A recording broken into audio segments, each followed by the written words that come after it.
in eastern North America were divided between the dream of freedom and loyalty to a distant king. Amid this conflict, a document was drawn up that changed everything. What began as a rebellion became a revolution.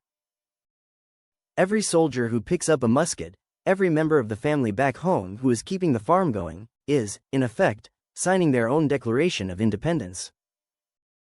Eyewitness accounts and pension applications offer a rare insight into the lives of those who fought for freedom. Black Americans like Prince Griswold are caught between the cruel reality of slavery and the high-minded rhetoric of liberty and freedom. Susanna Chandler learns that the British Army is coming. She hides her children, and then she watches what happens. Deborah Sampson takes the name Robert Shirtliff. She is a model soldier. Some fought for a higher cause. Others did so because they had no choice. And still others didn't just fight for the freedom of the colonies, but also for their own. To some, they were traitors. To others, revolutionaries. Spring 1775. In Massachusetts, discontent with the British Crown was simmering. Britain viewed the colony as a hotbed of unrest on the brink of revolt. The air was heavy with the scent of rebellion. In the 18th century, Britain was on the way to becoming one of the greatest colonial powers in history. Until the mid-18th century, the British Crown granted the 13 American colonies a high degree of self-government. Direct intervention was rare. But the many bloody wars that shored up this colonial power were a massive drain on cash and resources. And those costs were spiraling.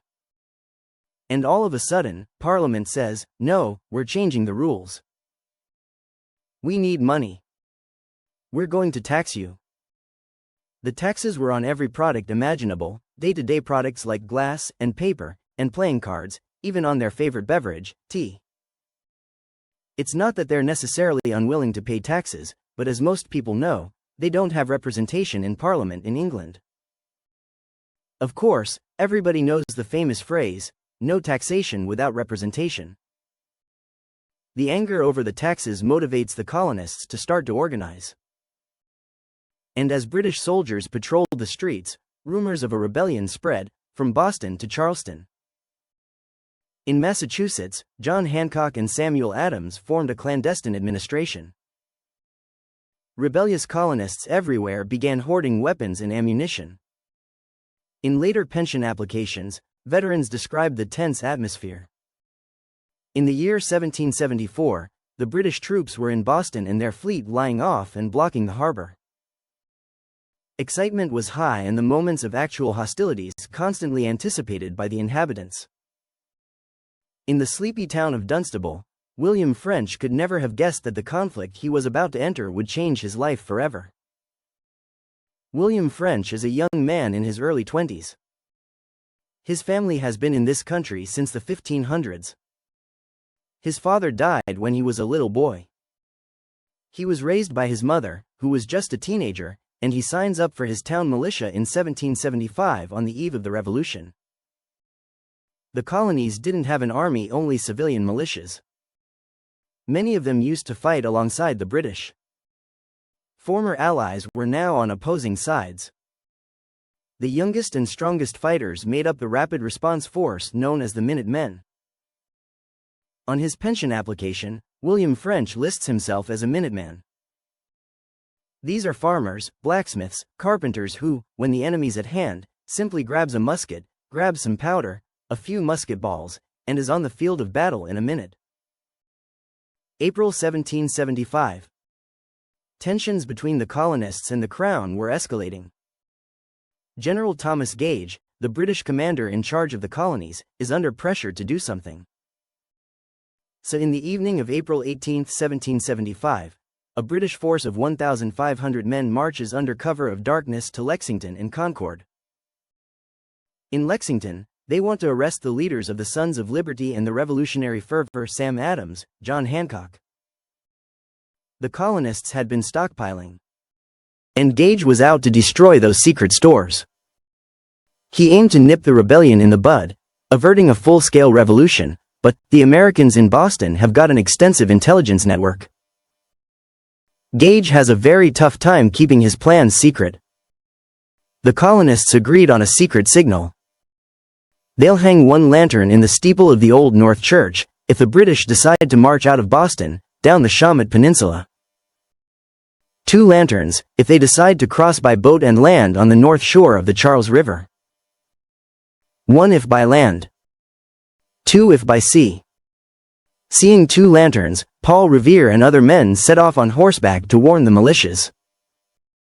An exhausted messenger arrived at William French's village with grim news. The British were marching towards the munitions depot in nearby Concord.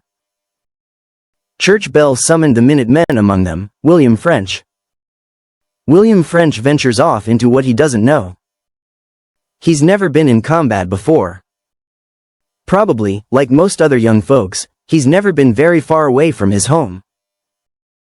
When William French says goodbye to his mother that morning, he expects to be gone for a couple of days to have an adventure with his friends from the town and to walk back to his hometown very soon. He is not thinking this is the beginning of a war.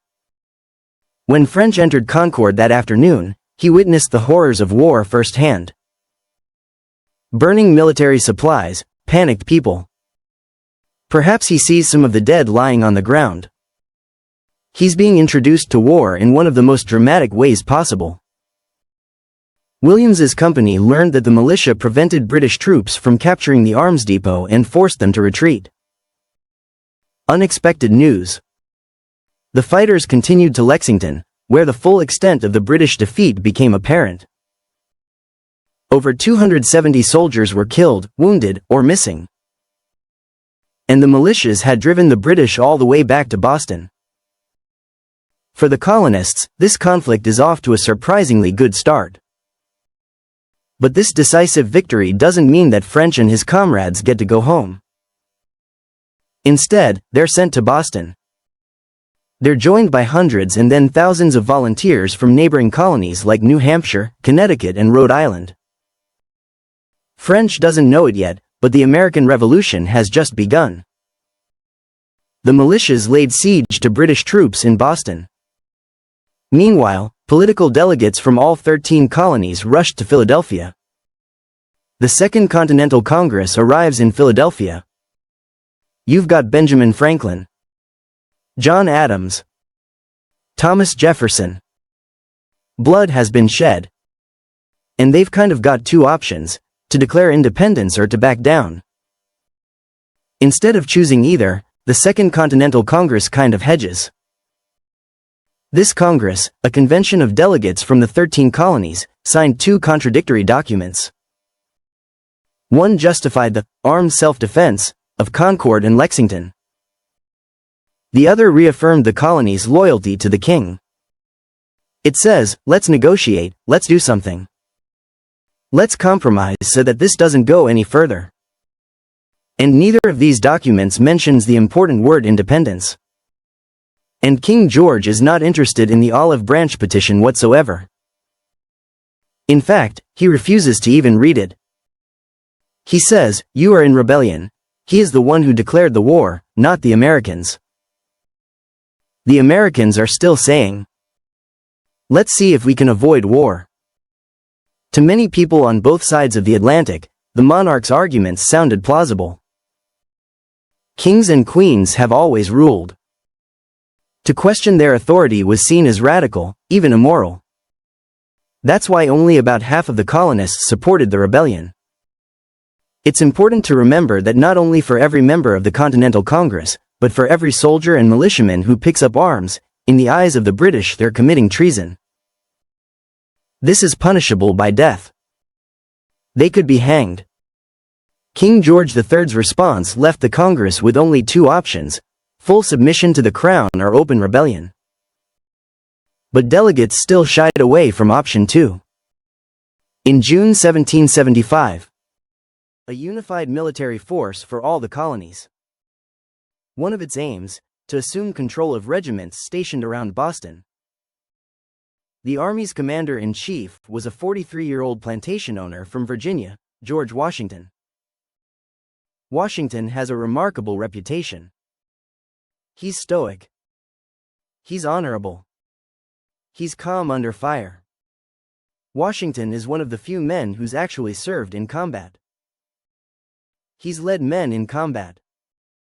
On the other hand, it's been over a decade and he's never led an army larger than about 1,000 men. Now he's going to lead thousands and thousands against the world's most powerful military? George Washington prepared to assume command. Meanwhile, the British were reinforcing Boston by sea. General Gage planned to occupy the strategically important high ground surrounding the town. Otherwise, his troops would be exposed to colonists' fire. But the colonists got wind of this, and overnight around 1,000 men headed to Charleston to defend Breed's Hill and Bunker Hill. For William French, Bunker Hill was a family affair. French's family is well represented at the coming battle. His 18-year-old brother, Jonas, and cousins are there with him. The British launched their attack with a naval bombardment. For 2 hours, colonial positions were pounded with heavy artillery. For French, a first taste of full-scale battle action. As the shelling ended, Gage prepared his infantry for a frontal assault. Around 3,000 British soldiers faced 1,000 to 2,000 farmers who didn't fire until you see the whites of their eyes. That's meant to tell the soldiers to hold their fire until the British are close enough that you won't miss when you fire. French's captain later described to his grandson the devastating effect of the first volley. Our first fire was shockingly fatal. The enemy was thrown into confusion. Their lines were broken. And it was some minutes before they had conveyed their dead and wounded into the rear. But the battle had only just begun. The colonists successfully repelled 2 British attacks. But they were exhausted and running out of ammunition. In their third assault, the British broke through the colonists' lines. French and his comrades were forced to retreat. Dunstable town history records that William French was a hero at Breed's Hill. He was one of the last soldiers to flee the scene of the fighting, and he even helped a wounded officer escape from the British Army. But it was not without cost. Cousin Samuel was shot through the ear in the fighting. But Cousin Eleazar loses an arm. It's blown off by a cannonball at Breed's Hill. At the Battle of Bunker Hill, some 115 Americans were killed and over 300 wounded, missing or taken prisoner. British losses were higher, more than 1,000 men. This is shocking the British. They are expecting to run the Americans off. Instead, the British are finding the Americans are willing to fight. The Americans find, hey, we can stand up against the British. British losses were so severe they abandoned all further plans to break out of Boston. They settled in for a siege. But Bunker Hill had claimed one more victim. London had lost faith in Commander-in-Chief Thomas Gage and replaced him with William Howe. William Howe comes from an aristocratic family. His elder brother, Richard, is an admiral in the Royal Navy. Howe has extensive experience fighting in North America. As a tactician, William Howe is one of the best the British Army has. Howe understood the colonists' dilemma. But he was an officer of the king. A great irony of General Howe is he is kind of pro-American. He is supportive of the colonists, however, he is a British officer in command who took an oath to the crown.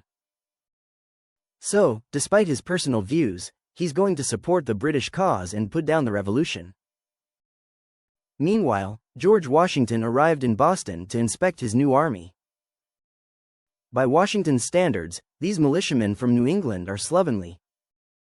They are undisciplined. He's not terribly impressed by them. He's also got to face the fact that there's no logistical system. And so Washington is now desperately looking for supplies, ammunition, gunpowder, artillery.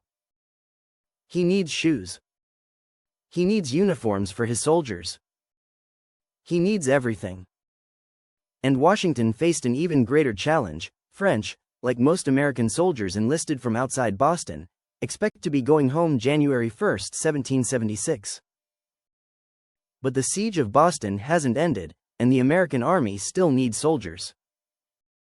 Congress has not yet figured out a way to adequately fund the war. So those soldiers outside of Boston in the winter, they're freezing, they're hungry. Many have not been paid. And when they are paid, it's a little over $6 a month. Who would re-enlist? Some were starting to question the sense of it all. They were British subjects going to war against their king. And when the fighting ended, what then? The answer came in the form of a short pamphlet that became one of the most influential texts of the American Revolution, titled, Common Sense. Written by the publicist and political writer Thomas Paine and published in January 1776, it set out a case for independence from Britain. Common sense will tell us that the power which hath endeavored to subdue us is the most improper to defend us. We have every opportunity and every encouragement before us to form the noblest, purest constitution on the face of the earth. We have it in our power to begin the world over again. Common sense was rooted in an intellectual movement championing reason, science and individual freedom. So Paine here is building on European Enlightenment ideas that have then come to America and been filtered through American lenses. Paine's pamphlet aims to break Americans away from their attachment to Britain and to kingly government. Paine wants Americans to look to the universal rights of man, relying on reason and relying on experience to devise their own government. Common sense argued that rebellion wasn't treason, but resistance against tyranny. This resonated with Americans from all walks of life. People buy it, people read it, people take it to taverns and town squares and read it out loud to people who can't read for themselves. Washington himself actually has it read to his soldiers to remind them why they're fighting, why they've left their homes, why they're risking death. They're fighting for a new country, maybe a country that is run by men like them. Common sense convinced men like William French to re-enlist. But not to drive the British out of Boston.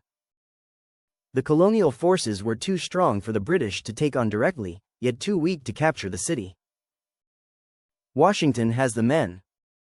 He has the high ground. He has the advantage. But he's missing one thing to complete the siege: artillery. In March 1776, a transport of cannons captured from the British finally arrived. Washington positioned them on Dorchester Heights and aimed them at Boston. Imagine the British waking up and they see ringing the hills around the city the artillery now that Washington needs to do the job. The Continental Army could now force a surrender with artillery fire. Howe had no choice.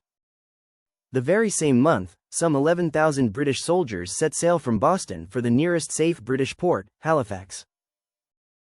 One can only imagine what French is thinking. In a year, he and his comrades have done the unthinkable. They've defeated the British, at least for now. George Washington suspected that the British would press on. He predicted they would regroup and attack a new target, New York. Whoever gained control of New York could cut off the rebellious colonies in the north from the more loyal ones in the south. Washington had to reach New York before the British. Less than 3 weeks after the evacuation of Boston, French marched 320 kilometers south with some 19,000 soldiers. William French joins this war as a militiaman. He participates in the siege of Boston, protecting the capital of his colony. But now he's being asked as part of the Continental Army to go to a different colony. There's no idea yet of being fellow Americans. The noble ideals of common sense were one thing. Leaving home and family was quite another. It's very common for bad writers to say, and the women kept the home fires burning. But in fact, what women did was take over the jobs of their husbands. When the men of military age leave, women have to run the farms, and women in colonial America worked very hard on the farms. They were an essential part of farming. But, on top of their own substantial work and the extra work they had to do, there was also new work required because of the war. When colonial troops marched through their town, women had to feed and accommodate them. And if the British suddenly turned up at their door, there was nowhere to hide. The British Army has traveled across the ocean and don't have a supply line that's reliable.